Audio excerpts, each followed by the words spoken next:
Spoilers. Welcome to the Media Men podcast. My name's Jacob. My name's Lance. And my name's Josh. Here for the first time, but technically second time. Oh, yeah. Yes. Because this will probably go up before the other thing. So we saw Avengers Endgame. No words can describe how amazing this was. And just for reference, we saw this at 11 o'clock at night on April 25th. We caught the 11 to 2 showing last night. I was actually really proud of us. Yeah. None of us had to go to the bathroom. Dude, I literally peed for I think I timed it was 90 seconds straight afterwards. I just sat there. I'm like, when does it end? So today we're going to be talking about Avengers Endgame. The original plan that I was thinking of was trying to figure out a way to talk about it without spoiling anything, but I was like, that's going to be really hard. So I think we're just going to host a general discussion about the movie. This movie is not just something you can go in for fun if you've never seen a Marvel movie, because this is a culmination of 11 years, maybe more, if you count the other stuff. Yeah, it's 11 and 22 movies, and this is either the 22nd or 23rd, something like that. Yeah, so as we go into this, spoilers ahead. If you haven't seen Endgame, stop watching this. Stop watching it right now. Go see it. Don't be bitch. Go see it. Put this on your watch later list.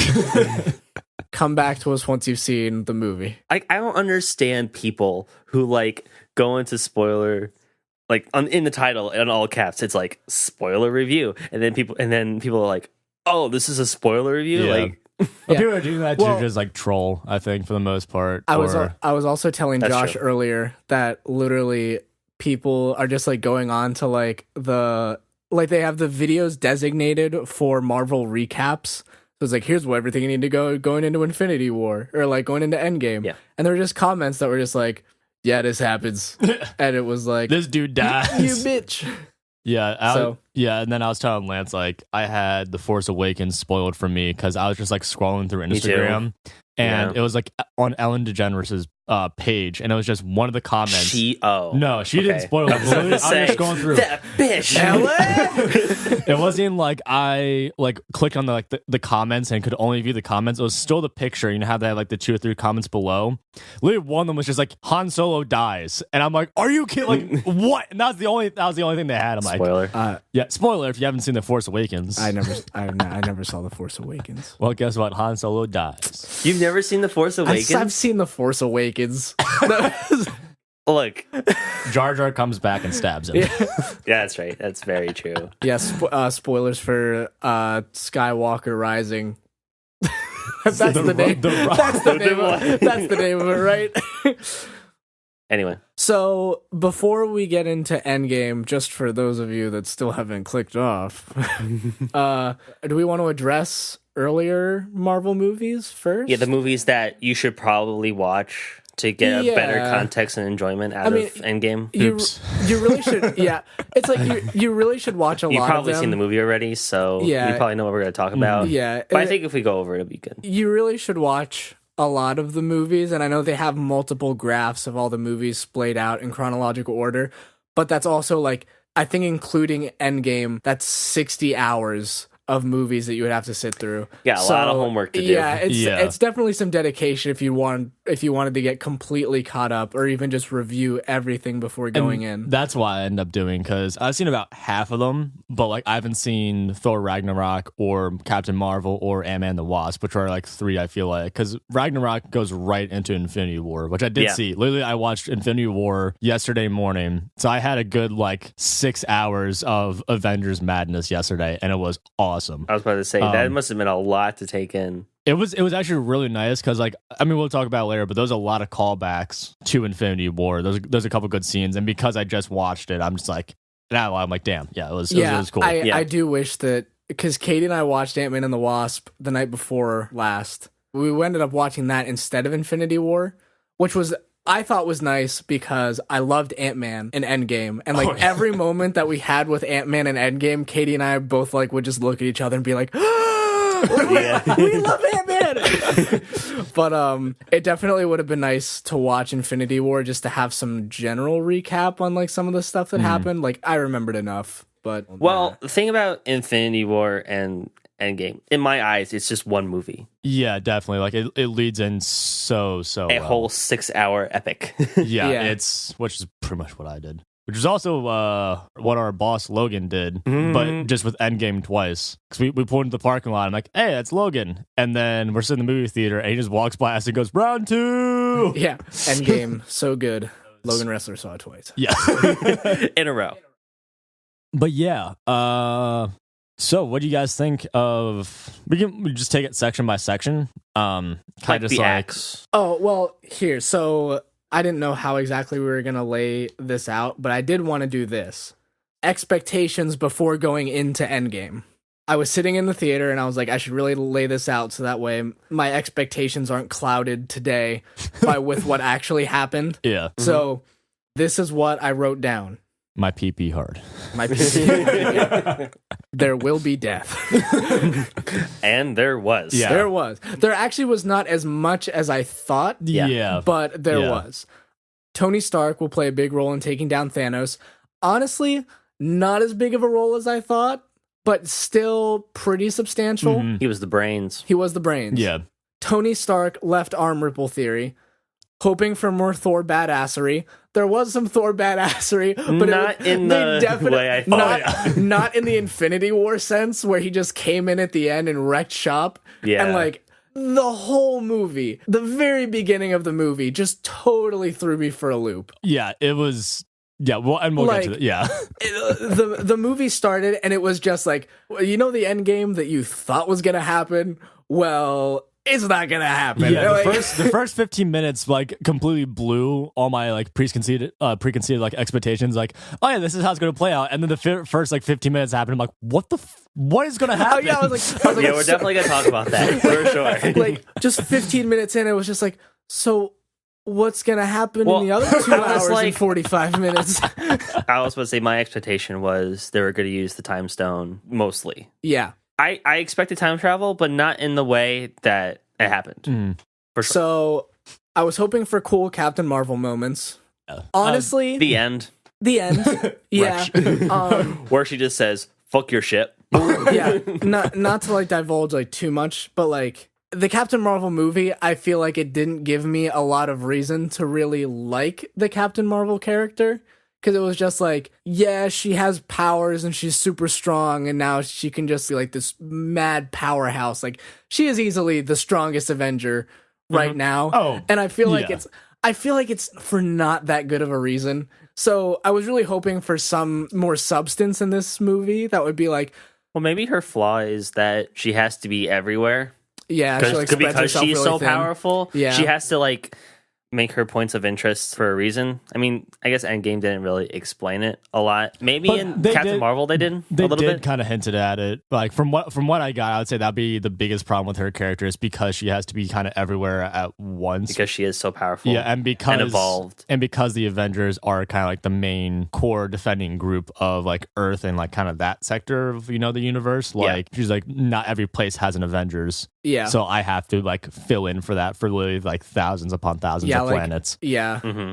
There were definitely some moments in the end of Endgame that it actually like kind of showed her like struggling in combat. It just wasn't like, she could just handle whatever. Oh no, she got her shit rocked pretty hard. Hoping for Ant-Man to play a big role, and he did. Oh yeah. He was arguably one of the largest roles in the movie. Yep. Yeah. At least in the first half of it. Top 3 by far. And then I actually just like came up with some questions. So it was, will the movie end with everyone coming back, or will the fallen Avengers be brought back before the conflict is totally resolved? And will the Hulk finally come out? That was my last question that I had before the movie. About that. No, I loved that. Yeah. That was awesome. The minute that scene opened up, I was like, oh my God. In the diner. He came back, and he came back hard. Yeah. So I guess the Hulk talk in Act 1, I guess we can just get into that. So, movie opens, a team of Avengers go to fight Thanos in the garden and whoop his ass. Just kill him. just kill him outright. Yeah, they hacked off a few appendages before killing him. Oh yeah. And the Infinity Stones were destroyed, and it was just like, what? So what now? Yeah, Thanos was just like, I'm done with these. I did what I wanted to do. I guess in Thanos, r/Thanos did nothing wrong.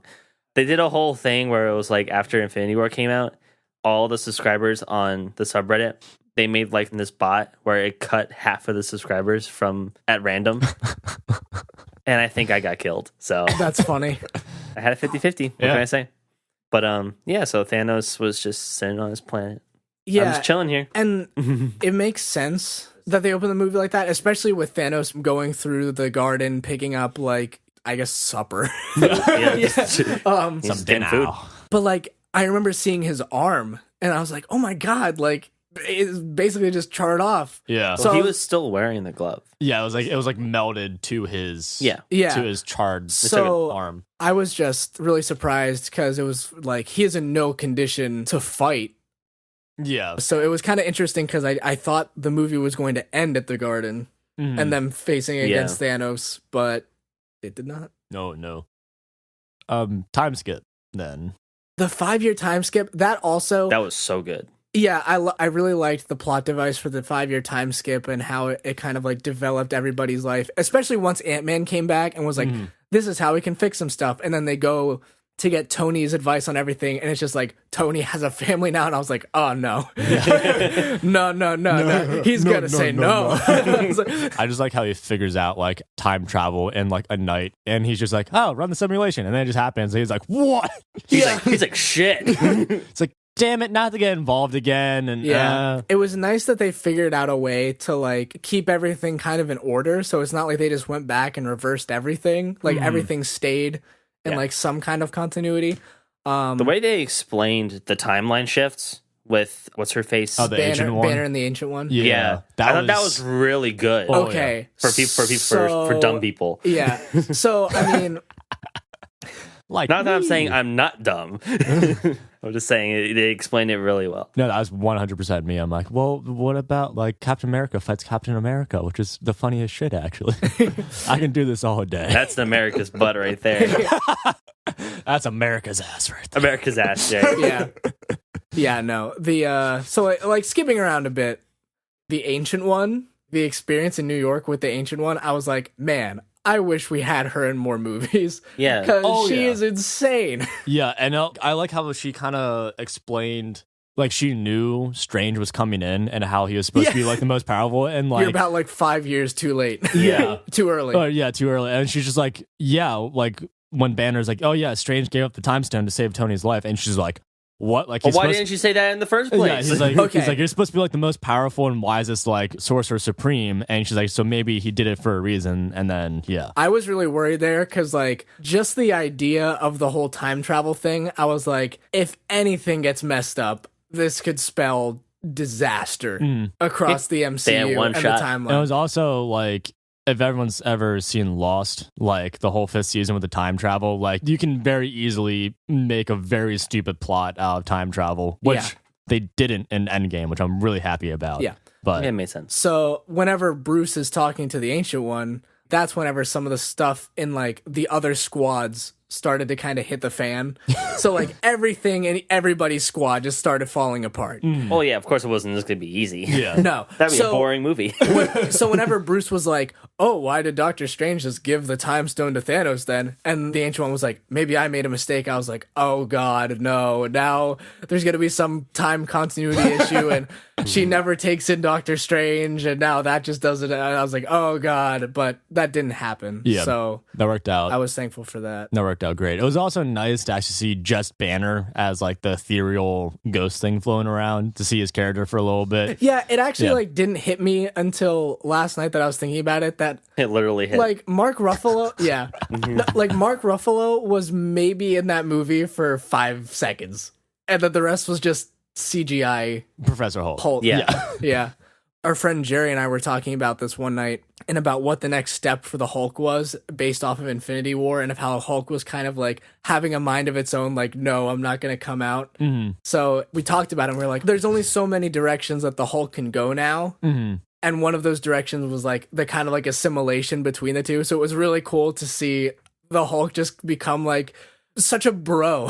He was so chilled out. Like it was the Hulk was such a Chad. Like he loved his fans and like He was like, he's so quirky. And it was like the hippie version. Like he was super like calm and mellow about everything. Yeah. And like it's the whole I'm so at peace now. I'm gonna give a taco to Ant-Man and and the tacos look like so small in his hands. That was so cute. That was so funny. After they gave Ant-Man so much crap for just being like, oh, you turned small. Like, did anyone see a Taco Bell logo? No, but those were definitely Taco Bell tacos. Yeah. Speaking of Hulk, I'm going to quick say my favorite Hulk scene, and this is like skipping like way ahead. I don't know which comic it is, but I know there's a scene where Hulk holds up like an entire mountain or like a building that collapsed on the Avengers, and then when he's holding it up for Rocket, that was a callback to I think that scene in the comics. Well, he's just strong. He's a Chad. He's a strong boy. Yeah.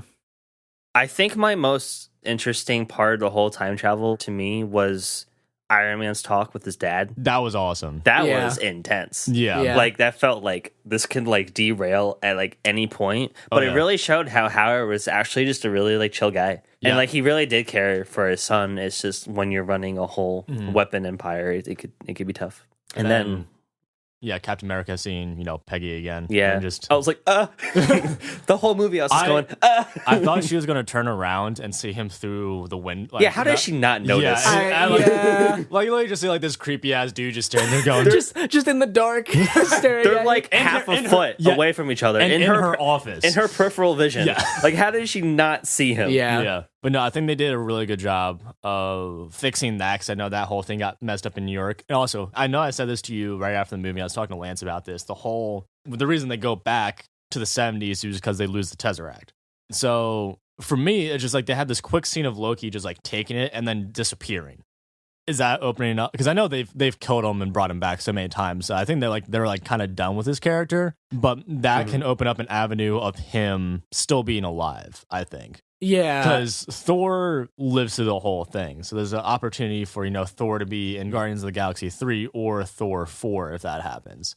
Just thinking of Thor for a second. Do we... let's talk about Dad bod Thor. Do you think he's going to lose the weight for the upcoming movies? Oh, I think so. If there is a Thor 4? Thor. He could probably lose weight in like 2 hours. I know. Yeah. I was actually surprised that he just like didn't lose it like throughout this movie. Like I was totally expecting there to just be a moment where he would like just gets all geared up and ready for battle and the weight is just gone in like 2 seconds. It kind of happens, but like the weight doesn't go away. But like the second, he gets Stormbreaker and I can't pronounce Mjolnir. it. Yeah. At the same time, and then his beard just gets braided. Itself. I'm just like, self-braided He looked like Jason Momoa. He did. He did. Yeah. No, and I was thinking about that, like New Asgard, Fisherman Town. Yeah. Big Thor with the beard. I was like, he's basically Aquaman. Okay, let's talk about they put fucking Fortnite in the movie. That was funny. I'm like, damn it. All right. I was so happy that I was just shocked. Yeah. That they were just using like default gameplay from like a trailer. Yeah. Thor just became like a regular stereotypical like insecure fat dude. College student? So funny. I don't play Fortnite. So on the theme of getting all the stones, they're going to talk about the elephant in the room of character deaths. So during the time travel, we go to Scarlett Johansson, Black Widow, and Hawkeye go to, what's the planet name again? I don't know. Vormir. Red Skull Island. Yeah, Red Skull Island. And the Red Skull's like, yeah, you can get this stone. Totally chill with me. But one of you's got to die. Yeah, that concept actually hit me very that made sense. When they first got on. I'm like, one of them's not coming back. I thought they were going to figure out a way to just. I knew, it's been enough where a main character has to die at this point. I'll be totally honest. From the moment that they were like, we have to go back in time and get the stones, I was like, okay, someone's gonna die at that place, and I thought it was gonna be Nebula. I thought that she was gonna go there and be like, I will sacrifice. She's a robot.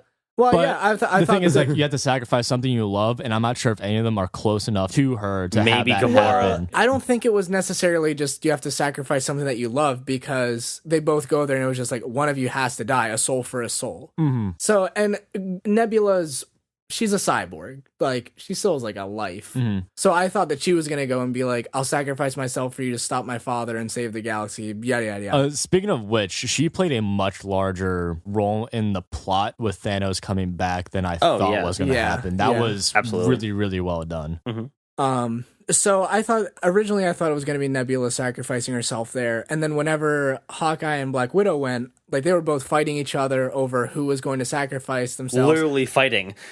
I thought that they were both going to end up falling. Yeah. And that I'm glad it didn't happen. This is literally so dumb. This would have been so dumb if it actually happened. Oh, if they both like wake up. If they both fell to the bottom of that pit and then just like woke up at the top with the Soul Stone, it was like, yeah, you both sacrificed half a soul. You're both gonna die at 48. Yeah, it's like you're both half dead. yeah. But between the two, I was not expecting either Hawkeye or Black Widow to die, and especially whenever Black Widow died, I was just like, huh. I thought that was gonna. I know because Clint had a family, and I'm like, they're definitely gonna have him around. And like Natasha at this point, I think her character arc kind of ran its course while he he just became Ronin and he's starting to develop more through this movie. I thought definitely for Scarlett Johansson, like she was the only one who kept the whole like Avengers thing going through the 5-year of the snap. I'm like, this is her time to die. Yeah. And I will also say getting into Endgame with all of these heavy hitting Avengers, it was kind of like, how is she going to play a part in like the bigger role? Originally just thinking that it was going to be a battle against Thanos. I was like, how the heck is she going to carry any weight? Pew pew. Yeah. I thought Nick Fury would be slightly more involved. Me too. Yeah. But he kind of just shows up at the end at the funeral. Yeah. So shit. Also, maybe Nick Fury was in Spider-Man Far From Home territory while this was going on. That could be possible. Because Far From Home is coming out. Yeah. Spider-Man. Is Far From Home supposed to take place before Infinity War? No, it's right after Endgame. It's after? It's literally just like Endgame happens, and then it's after the funeral, and I'm pretty sure he just like approaches Spider-Man. It's just like, yo, we need you kind of thing. Because this is what I'm kind of confused about. Like with the 5 years later, it's like, where does that set the whole timeline? Because you have these people that have been still living on Earth without half the population for 5 years. And then you just have the other half that just came back. And it seemed like they came back where they died. Cause so I'm like at the end of the movie, it showed Peter back in high school with all of his friends. So it's like, did schools just stop for 5 years? And now they're just like, go pick up where you left off. Some of you were 23, but the other half of you were still 18. So like, go get your, go get your degree. Yeah, no, I feel like Far From Home is going to answer a lot of those questions. Yeah. I feel like there's definitely going to be probably some interviews with the Russo brothers that kind of lay this stuff out more than they could have in Endgame. Yeah, because I mean, it was a 3-hour long movie, but let me say, it did not feel like it was 3 hours long. They did a good job. It felt really good. There was no dead spots. It was just 100% progressing. The first all the way act through. was definitely the slowest, but I thought it had to be done. Yeah. To show how all the Avengers were like, yeah, we lost, and especially when they got Iron Man back, and how he's all like nutritionally deficient. Yeah. And how he got really angry at Captain America. He's like, you lied to me. Then he just like passes out. I love you and I miss you. And like, again, I honestly thought that was really good to have that slower beginning, because going into Endgame, I thought it was just going to be like, go, go, go, go, go. But then it was just like, hey, Thanos is dead now, and now we're all just depressed. It was cool to really like get into the lifestyle that they had of like what they were having to go through. Yeah, I did like the whole support group that Cap was leading. Those are the Russo brothers. Really? Oh, really? Yeah. Well, I think it was one of them, the gay guy. Yeah. That was one of the Russo brothers. Huh. Interesting. He looked familiar. Yeah. The first openly gay character in Marvel, I guess. Even though he's just a regular guy. Yeah, that was good. But I will also say this Endgame had a lot of good social plays that were just like well written. They were very, very like tastefully done. Yeah. So just watching Infinity War and then going to Endgame, especially during the whole last Avengers Assemble sequence, where everyone comes out of the portals and it's just shit's going crazy. I did like all the callbacks they had to like the Battle of Wakanda and everything. Like the same thing. Yeah, it's pretty much the same thing, just like on a grander scale, especially with in Wakanda where Wanda is facing the one Thanos henchwoman, and you're like, you're gonna die alone, and then Scarlet shows up, and like she's not alone, and then the same thing happens where Hawkeye is like, how are you gonna get this gauntlet through? Yeah, and then it's like girl power, and they all show up. Like I think that was a very well done like callback. I will say it was very funny because like, yeah, girl power, and they all start like charging, and then Captain Marvel just blows through everyone anyway. She's like, yeah, you could have just definitely done that by yourself. But it was a really, really nice callback to the scene in Infinity War and then having all these girls come together, and it was very, very well done. I was telling Jacob on the car ride back last night that the scene whenever Captain Marvel finally does come in and just takes out the entire enemy ship, I leaned over to Katie and I was like, it's One Punch Man. Just with the yellow glow and just the gigantic spaceship. It was literally the last episode of One Punch Man season 1. Like, that's literally what happens. This whole movie was like, scene happens and then everyone looks out into the distance where the camera doesn't look at it, and it's like, what's that? Like, that was this whole movie. And it wasn't like Captain Marvel was like indestructible, like when Thanos grabbed the Power Stone and then just rocked her shit. Boom! Yeah, no, like I think they did a good job of like, she's like one of the most powerful beings in the universe, but like she still got the shit smacked out of her. Also that, and like even just hand-to-hand combat, like Thanos threw some tricks in at her before he just threw the Power Stone into his left hand that got her a little tied up. Also, since we're on the topic of the final fight, I loved the solo standoff of Thor, Iron Man, and Captain America against Thanos. And I wish it would have lasted for longer, or at least have been a little more intense. Because I thought that, and a lot of other theories said this, but I thought that Tony Stark was going to play a bigger role in like actually fighting Thanos. He had a lot of the brain power. Like, he and Ant-Man were basically the brain power for the plot of this movie. Yeah. But I was really hoping that based off of his experience actually fighting Thanos, he would have adapted and like made some tricks just in case it ever came down to it again. He still got his shit rocked. So like hard. Thanos is Thanos. Yeah, like he got knocked out during that initial standoff, and then Captain America comes in with Mjolnir. And that made me go insane. I'm like, that was the one scene that was spoiled for me beforehand. It was literally just him holding the hammer. Was the only still I saw. I'm like, are you kidding me? Yeah. But yeah, no, that was awesome. And how he just like, oh yeah, this is how this works, and just like started just whooping Thanos' ass. Yeah, he's like, this is what Thor does, I think. And the fact he was able to call down the lightning too, I'm like, that was awesome. He spiked him hard. Yeah. Just, I love the guys in the back of the theater or whatever. The hammer came in and it just came back into Captain America's hand, and like just a bunch of guys in the very back of the theater were like, Honestly, our theater was hype. Oh yeah, dude, that and when the time skip, the one dude in the front that's like 5 years. And his girlfriend was so pissed. She's like, stop it. He's like, later. I'm like, you go, man. You do you. I will honestly say, though, as epic as that was, I was a little kind of like, about Captain America getting control of Mjolnir. But I think if I went back and like watched Age of Ultron whenever they actually try to lift it, because whenever because it budges a little bit, and whenever Captain America like picks it up in Endgame, Thor's like, I knew it. And I was just like, did you? Like, was this a thing that like people saw coming? Like, I don't. Well, it's the thing. I think in the comics. It's like when it happens in the comics, and then it budged a little bit in Age of Ultron. And the theory was he wasn't worthy enough because I think at that point he knew Bucky killed Tony's parents, and there's the whole theory of like that was the one thing that was holding him back from being worthy enough is because he was being dishonest about what happened. So that's the whole theory was like he knew that like he would be worthy kind of thing. And how multiple people at the same time can be worthy. Yeah. So like, who knows in all the universes and stuff. Also, I just like how when he goes back and like when Cap goes back in time to like pull the stones back and go get hitched with Peggy and all that fun jazz. He just like calmly just like has it with him. He's just like, oh yeah, this is mine now. Like, fuck you, Thor.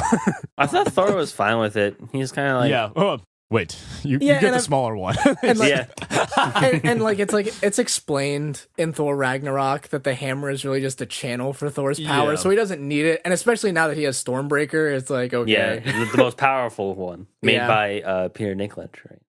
Peter Dinklage. But no, that ending standoff was awesome, and I do wish that Iron Man and those guys just had a little bit more time to really lay into Thanos, or at least have a little bit more quips.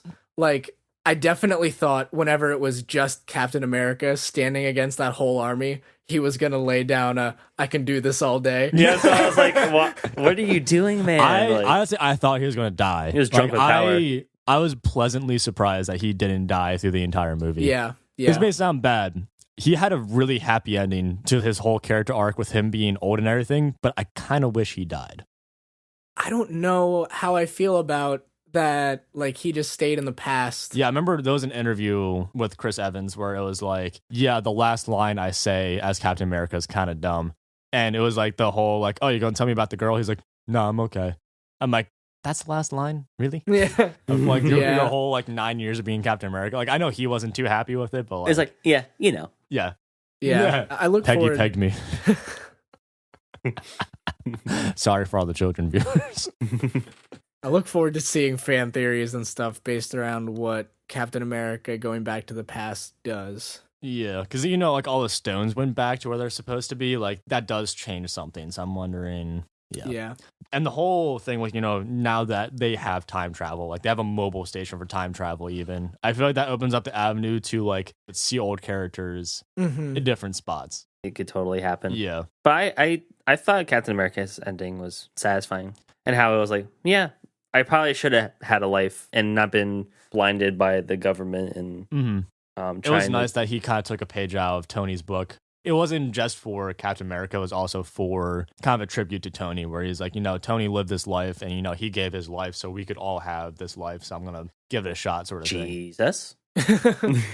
Yeah. Mr. Stark, we won. But it was like, although we have our differences, we still respect each other. Yeah.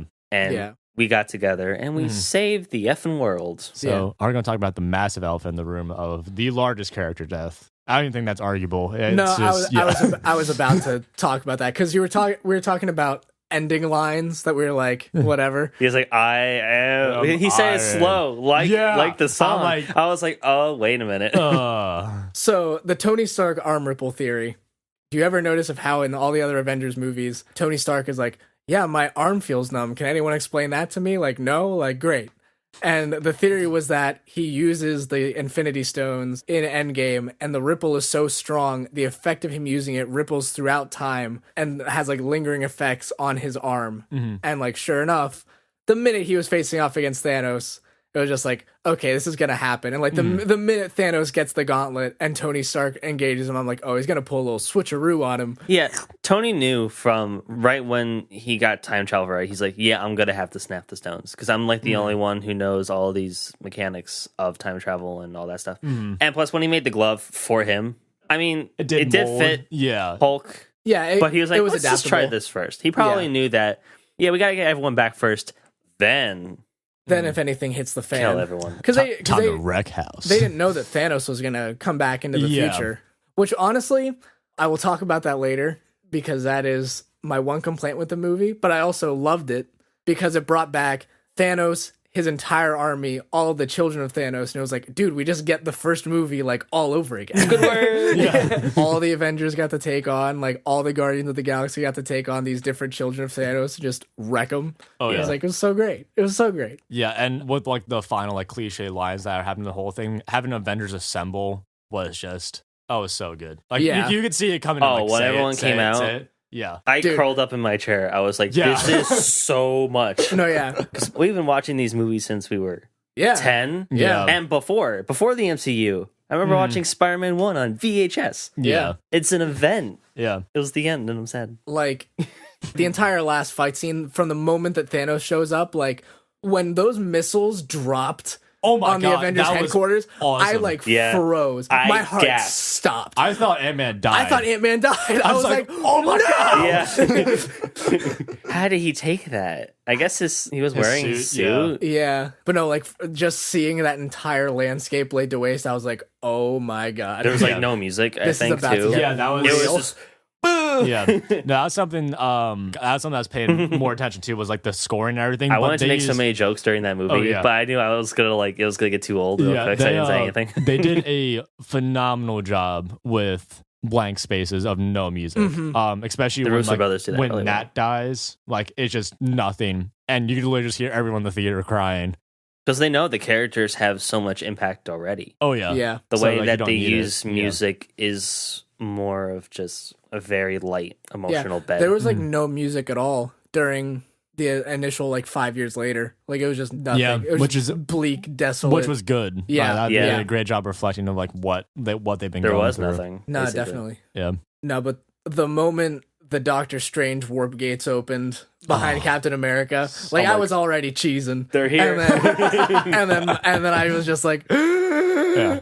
it's happening. Yeah, everyone went, Yeah, I'm pretty sure because I was also tired, but most of what came out of my mouth during that movie was just like 90% was just fuck them up. Yeah. And like that literally they started walking through. I'm like, fuck them up. Yeah.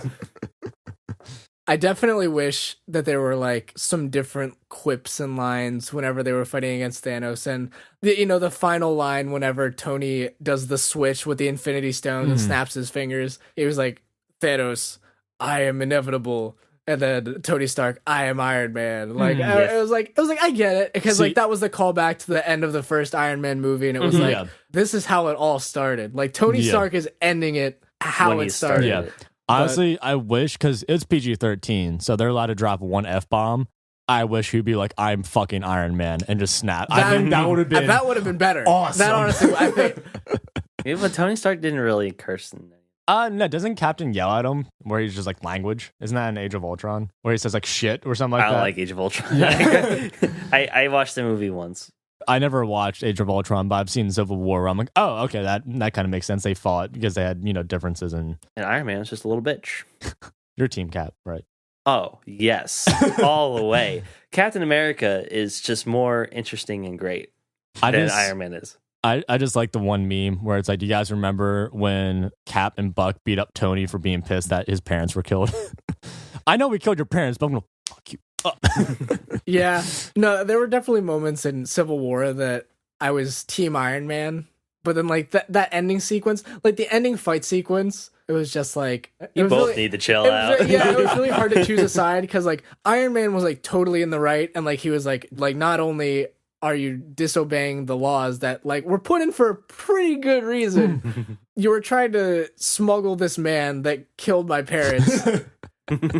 But then whenever Captain America ends up getting the upper hand in the fight, Tony's just like, you don't deserve that shield. My father made it. It's like, Tony. You gotta chill. But then in Endgame, and he gave him the shield. That was a good callback to that. And So, like, that was like mending Yeah, the you relationship. deserve this. Yeah. There was some good character development. Also- they made up. So his shield was pretty much Kind of. snapped in half from Thanos. Like it was pretty much just broken down, being in half. But then when he hands it off to Sam, Was another one from the past. okay, that's what I was thinking. Either another one but- from the past, or they made him another one before he left. Yeah. Like Because he had it with him when he was sitting at the bench. Yeah, so ending sequence, happy endings, not so happy endings. What do you guys think? Personally, I really like the scene between Clint and Wanda, because like how they bonded. Like, yeah, we because both lost they a both person. bonded over Nat and Vision. Yeah, I was definitely surprised with the amount of people in Avengers that they didn't bring back. I'm glad they brought back Gamora. I thought that was very good for the Guardians. Like, yes and no. I mean, it's gonna be interesting because it's not like it's the Gamora from what is that, like 8 years ago or something? Because that was 2014. It's from Gamora before Guardians. like well before Guardians of the Galaxy. Before she betrayed Thanos. But like that's gonna be interesting for at least those movies going forward, because now they have to re-explore that whole dynamic. Yeah, and that's gonna be really weird. It'll be interesting to see what they do with that, especially just as they've had 2 to 3 movies with this other character Gamora going through all of these experiences, and then the other Guardians have still experienced this, but then there's this other Gamora that's just out there. They can't find her, and it's just like, yeah, like we've been through all this stuff with you, but you don't know because you're not. Are you? Yeah. So we were going to try to keep this to a half hour, but we are at an hour and 3 minutes already. I'm pretty sure. So Fine with me. This movie was it was a intense. lot. There's a lot of stuff I can cut Even down. going to bed last night, my brain was just like, it was probably My also body the hurt. large soda that I had, but I'm just like, Yeah. I had no words. I was like, because after the movie, I went on Discord. My friend was like, you okay, bud? And I'm like, no. Like, she didn't see it yet, but I was like, yeah, go see it. Because words can't describe how going to see it in the theater. Opening night too was something Opening special. night It was with all my friends. before opening night. It was yeah. I smiled so hard, my face hurt. and I cried like 5 tears. Dude, Me too. I didn't get teary-eyed when Nat died, but when Peter went up to Tony and it was like, we won Mr. Stark, because I was also a callback to Mr. Stark. I don't feel so good. Yeah. It was just like complete reverse. I'm just like, ah! Like, I kind of knew that Tony was going to die, so whenever he got the Infinity Stones, I was like, this is it. Like, this is when it's going to happen. And I think it was whenever Pepper Potts was like, you can rest now. That's what got me. Yeah. Because the same thing happened in Infinity War whenever Tom Holland faded away. Because I knew that was going to happen before I saw Infinity War, because people are jerks. It's like, I got that spoiled, and I still, like, I think I still cried at that. And then I was like, okay, Iron Man's going to die. And I still cried. So it's like that good. Especially because like Strange gave up the time stone for him and everything. I kind of knew like he's gonna be the one who's probably gonna be like sacrificed to. Yeah, just that last moment with Strange just holding up his finger, just like one this chance. This is the one. Yeah. Like you got to do this now. Like we're on a time budget here. And you can see like in Infinity War where Strange looks ahead, the way he looks at Tony, he realizes like, wow, you're the person that's going to like fix all this, kind of like not necessarily like, you know, snap everyone back, but you're going to be the one, you're the one who makes sure this never happens again, because they kill Thanos that came to the future. Yeah. But there's so many other timelines where possibly Thanos does realize. What's next? That's the thing. So, well, there's Phase 4. That's confirmed. You just touched on my complaint. Because it just goes on and on with these contexts of time travel movies. Yeah, this was my complaint for the movie. And at first, I thought it was going to be okay. And then it wasn't okay. Actually, Lance, this movie is perfect in every single way. Well, and I want to know what other people think about this. Comment. I'm waiting for more discussion videos from people that are smarter and more analytical than I am, because I want to know what other people think about it. If anyone wants to send hate mail, I can give you guys our address. Yeah. Please don't. My complaint, I was worried about how they were going to handle the time travel issue. Time travel is just super dicey, and they did it in Infinity War, and I was like, okay, like we kind of knew that it was probably going to happen, not in the exact way that I think a lot of us expected.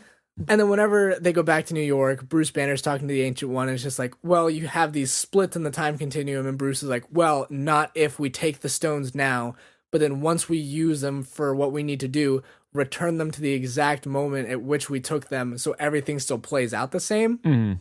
But then it doesn't end up working as nicely as that, and stuff like Loki disappearing happens, so they go back further. Or like Captain America stays back in the past, which is like, how does that... Captain America stays back in the past. Thor takes his hammer from the Dark World, and then the biggest one, obviously, 2014 Thanos comes to the future and dies.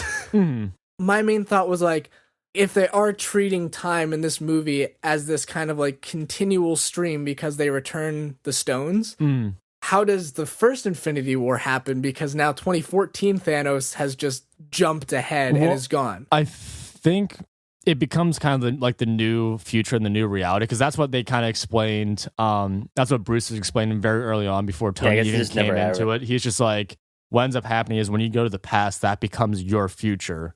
So I think that's because it's a continual for the BoJack fans out there. Time's era marches on. I feel like that becomes their new future, and it's not like they're just going back to the past and that's where they're setting now, and then it kind of like restarts. It's like, I don't know. That's my thoughts on it. I think they just fixed it because they still remember everything that happened. I guess it's only them, because the people who came back, they just thought, oh. So they didn't realize they died, I guess. For the viewers that are smarter than all three of us, please comment and let us know. Yeah, we'll love to hear your theories. Give us your thoughts and theories, because discussing it last night, it just came about to be like kind of like the butterfly effect, but with like multiple realities and stuff. And the Marvel comics are no stranger to other dimensions and universes. But I just think that would get so messy for the MCU to have all these different universes, because it could be like, oh, well, now they're in this universe where like everything good happened and like they're progressing on in the future like they won. But then you have this other universe where Thanos just doesn't exist in 2014. So like all this different stuff could happen. And then from now on, Marvel really has to make sure they can make a movie that because every time they make a movie, they have to keep on adding on to this very long story, but they still got to make a movie that still stands on its own and can give some kind of entertainment to a casual audience who've only seen like Avengers once in like at like a social event. So I guess we can just go through one by one. Final thoughts, conclusions, and a rating. I went first last time, so someone else go first. I guess I can go first because I never go first. Yeah, go for it. I want to say 9 out of 10. 9 out of 10. I might drop it down to like an 8.5 though, just based on that last thing. Because like until I have an answer for that, I feel like that's a pretty glaring plot hole. And also with Captain America going in the past, like people have also talked about how that's a big plot hole as well. Because it's like what happens. Well, I think Captain America went back to the past where he died. Well, where they thought he died, when he disappeared. Yeah. I guess my thought is like if he goes back in the past and spends a life with Peggy and then goes back to the future, like maybe there's still two captains existing at the same time, but like one has grown old and then the other one is recovered from the ice. And then it's kind of like, I don't know. I haven't seen the first Captain America and my memory's not that good to know if in any of the other ones, like he like visits Peggy in the hospital, like if she's still alive by the time he gets unfrozen. I believe so. Yeah. He does. So I'm thinking like maybe future Cap going back and spending a life with her is like, hey, there's going to be another me that visits you and like you can't let any of this on. So like maybe like that's how they like maintain like the continuity and like that Cap still thinks like I've spent my entire life frozen and like I'm seeing the love of my life old and like die before me. But it's like in actuality you do get to spend your life with her. So like, maybe that's what happens. And there's so many alternate dimensions where one of them has to work. Yeah. Right? Yeah. I don't want to think about alternate dimensions, though. And that's a big part of my review when you're done. Yeah. So sorry. Rating 8.75 out of 10. Okay. What a nerd. All right, Jake. Well, all right. I have been watching these movies since the beginning, right? Since before the beard. And as far as the context of Infinity War and all the other movies, the way it ended and what I was expecting, I have to give this movie a strong 10 out of 10. It just worked. I've never been so emotionally impacted by a movie. Dude, I was ever. Other next to than Jake. maybe like Coco and Amelie.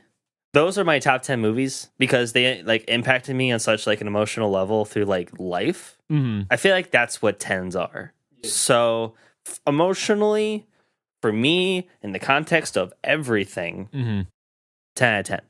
As a movie by itself, obviously you're going to lose things. And the whole time travel thing that we've been talking about, like again, the beginning is slow. But it made sense in the context of everything. But as a movie, I'm sure I really don't know. I really don't care. 10 out of 10. So for me, as being a relatively new Marvel fan, I guess, because I've seen about half the movies. As a movie by itself, I will agree, like, there's some stuff that I'm like, I would like to get an answer, but knowing how the Russo brothers kind of come out after movies, or like it might be answered in Spider-Man Homecoming, I'm not too worried about that, because the one thing I think the Marvel Universe has done great is storytelling. Yeah. And I mean, this is like the pinnacle of the past, 11 years. For me, as especially watching Infinity War that morning, I'm going to give it a 9.5. So not quite a 10 out of 10 because I wasn't as emotionally invested as, Jake might have been. But for someone who's like relatively new, like it was definitely like, it was a damn good movie. And there was a lot of callbacks to just a bunch of different stuff. And like, as a storytelling standpoint, they just did a phenomenal job of kind of wrapping up characters. And when, characters kind of played their part and it was their time to go. So yeah, 9.5 out of 10. And I think Infinity War is now better. Oh, because of Endgame? Because of Endgame. Yeah. Obviously, because as we talked about, the movies, you have to watch them back to back. Yeah. Just to save a little face here, I'm going to round that 8.75 up to a 9. Hey. because you mentioned the experience, and like I was just thinking of all like the plot questions that I have and the time travel Mr. questions. And, like, It's a comic book movie. I know, and like they're gonna be answered. They're gonna be answered in some way or another that I'll find satisfaction with. The Russo brothers are smart, and I'm sure they've thought about this. I'm dumb, and I've thought like Lance, you are not dumb. I'm dumb, and I've thought about it. So they obviously have thought about it and have answers. They're just like, yeah, you're stupid. This is they've probably been obsessing about this stuff for years. Yeah. Kind of as like a sending off, I guess. The last Stan Lee cameo. I'm pretty sure this is the last one. That was nice. Stanley, we'll miss you, and we'll miss those cameos. Those were hilarious. Thank you for everything you've given us. Amen. Amen. Yeah, thank you guys for having me on again. It's always a great time. Thank you for your input. Thanks for coming on. Yeah, no problem. Yeah, whenever you guys want me, I'm usually in the other room. Well, before we close out this Avengers podcast for good, for those of you watching this on the YouTubes, I'm gonna throw up a picture of Jacob pre-movie. Just to show you how I think our whole ready emotion was put together in that one photo. All right. Follow us on social medias in the description below at Media Men Show and at Media Men Podcast. Please leave your thoughts, theories, and other stuff in the comments. And Avengers roll out.